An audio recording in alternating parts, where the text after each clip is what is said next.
Planning events in other countries. Welcome to video number 28. Please note that everything we've discussed in previous videos applies to planning events outside your own country, but there are a number of very important considerations and components you must add into your plan and practices when coordinating any type of event outside of your country. The first rule of thumb in planning international events is expect everything to be different than what you usually expect.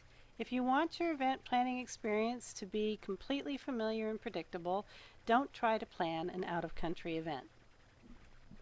The second rule of thumb is know your attendees. If they are people who seldom travel and don't have experience with international travel and visiting foreign countries, then don't force them out of their comfort zone by taking them to an overseas destination unless there's a very compelling reason to do so.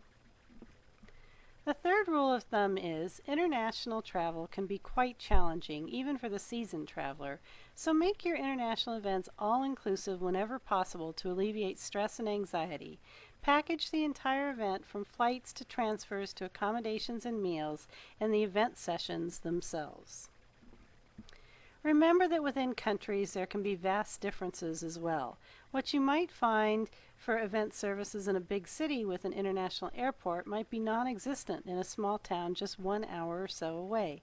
It is absolutely essential that you do a site visit when planning events in other countries' city that you've never been to, so that you can craft your plan to work seamlessly with what's available, not what you're accustomed to. Following are the fundamental differences between domestic and international event planning. Languages. For the sake of this discussion, we're assuming that you're from one of the 50+ countries in the world where English is the official language, only because this presentation is written in English. There are about 508 million people in the world who speak English as a native language or fluently as a second language as of 2010. About 900 million total people have the ability to communicate in English.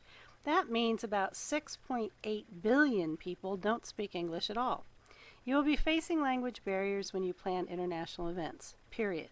For example, although English is one of the languages spoken in these countries, New Guinea residents speak 820 different languages. There are 516 languages spoken in Nigeria and 427 in India, 311 in the United States, by the way, 297 in Mexico, 275 in Australia, and somewhat surprisingly, only 241 spoken in China and 129 in Russia.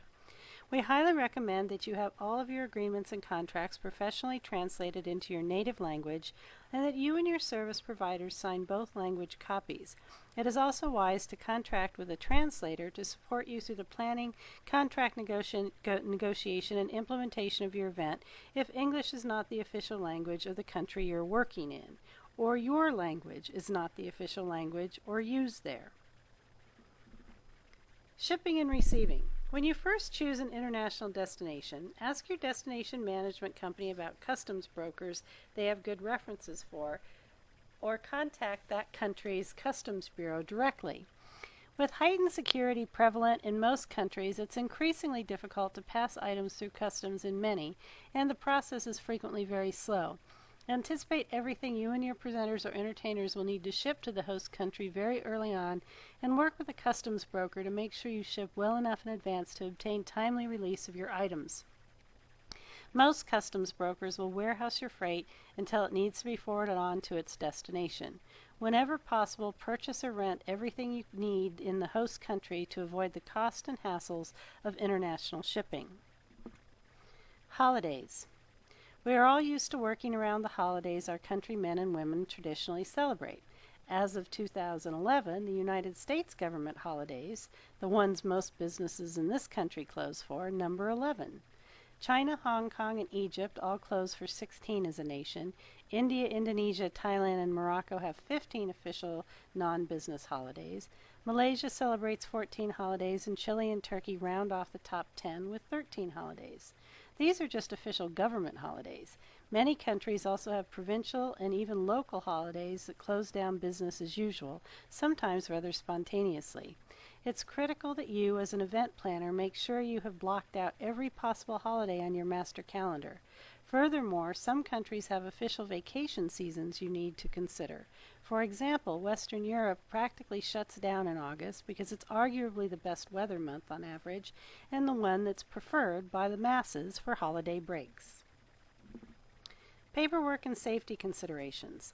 Not only do you need to make sure you've obtained all the necessary shots and certifications thereof, passports, tickets, insurance, and filed your itinerary with friends and the travelregistration.state.gov Smart Traveler Enrollment Program, you need to make sure your attendees know about and prepare fully as well. Regardless of what country is your native one, some countries are notoriously difficult to travel to. As of 2011, these include Russia, China, India, North Korea, Democratic Republic of Congo, Saudi Arabia, Angola, Cuba, Brazil, and Iran. For these and most other countries, we recommend that you work closely with a destination management company to navigate the red tape. Also contact the State Department of the United States or similar in your country if you have any concerns about access to or safety of traveling in certain destination countries. Money exchange rates. There are about 182 official currencies worldwide. These are currencies that can be exchanged with each other based on economy-driven exchange rates. It is vital to your event budget that you first confirm that everyone in your destination city trades with an exchangeable currency. Once confirmed, research the economy of that country to determine how the exchange rate will affect your bottom line and what impacts pending events in both nations might have on your budget. Use one of the online exchange rate calculators weekly to track variations prior to your event. If there are extreme variances, you may want to reconsider your destination. Business day schedule differences. Many countries in the world do not have regular 9-to-5 business workdays. For example, although the Spanish government has tried somewhat successfully to standardize Spain's work schedule to the rest of Europe, most Spaniards still work from about 9 to 2, take a few hours off, and go back to work until 6, 7, 8, or even 9 at night. Some Scandinavian countries have 6-hour workday options. Know before you go so you can fit your productivity schedule into the host countries. Cultural customs. The world over, there are cultural variations that visitors need to be aware of and respectful of. In some countries, it is critical that visitors practice these customs. Make sure you've done due diligence in determining what customs you and your attendees need to incorporate. Business International recommends following these 12 practices whenever conducting business in other countries. First, learn something about the country, local customs, and cultural sensitivities to avoid making faux pas while abroad. Second, err on the side of formality. Be low-key in dress, manners, and behavior. Third, don't rush greetings and introductions in an effort to get down to business quickly. Fourth, expect your meetings and negotiations to be longer than anticipated. Build more time into your schedule. Fifth, don't show impatience or irritation. Politeness and respect matter. Sixth, express yourself carefully. Accents, idioms, and business jargon may be unfamiliar. Seventh, listen attentively to show that you care about what is being said. Eighth, indicate a sincere interest in your colleagues, their concerns, and issues to build win-win solutions. Ninth, don't put global colleagues on the spot or cause loss of face by being too direct or expecting yes or no answers. 10. Avoid public criticism or comparison with your own country.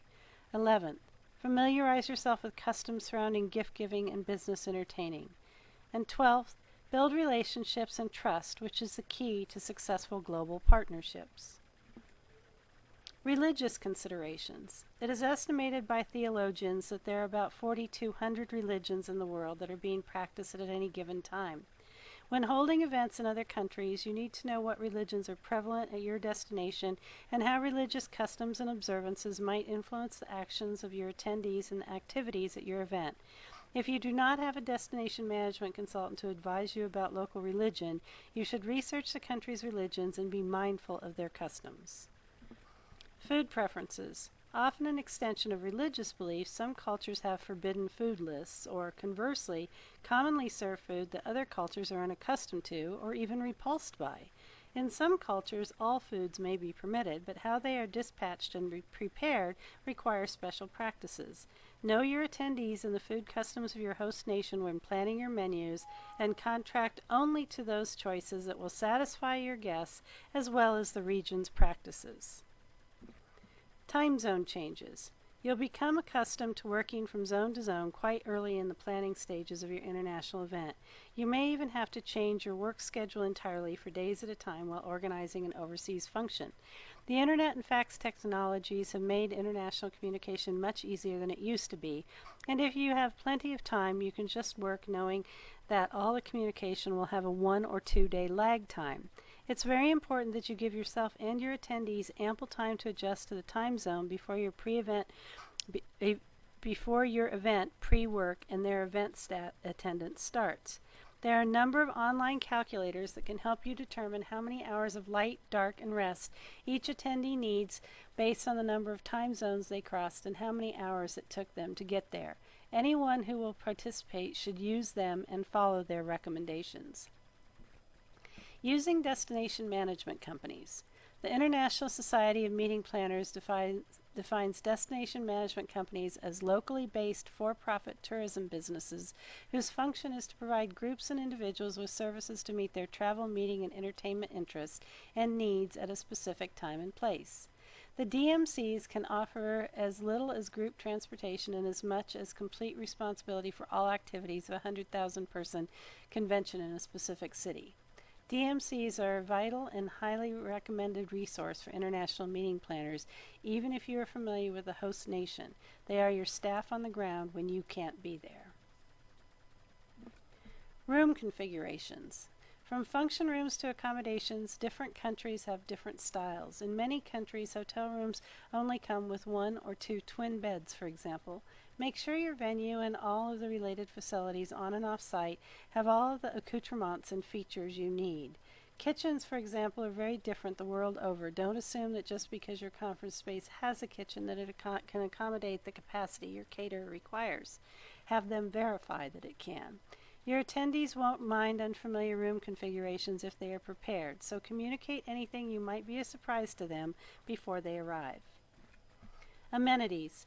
When you publicize accommodation amenities like pool, spa, and health club, make sure these terms mean the same in both countries.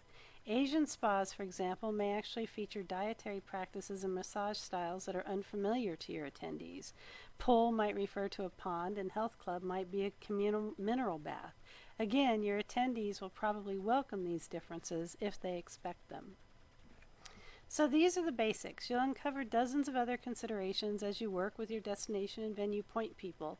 The key to your success in planning international events is the word international. If you want your event to seem like a meeting at an Ohio Turnpike Holiday Inn, then hold it at an Ohio Turnpike Holiday Inn. When in Rome, plan and host events that make your attendees feel like they're in Rome, because they are. They'll enjoy it, and that's the point.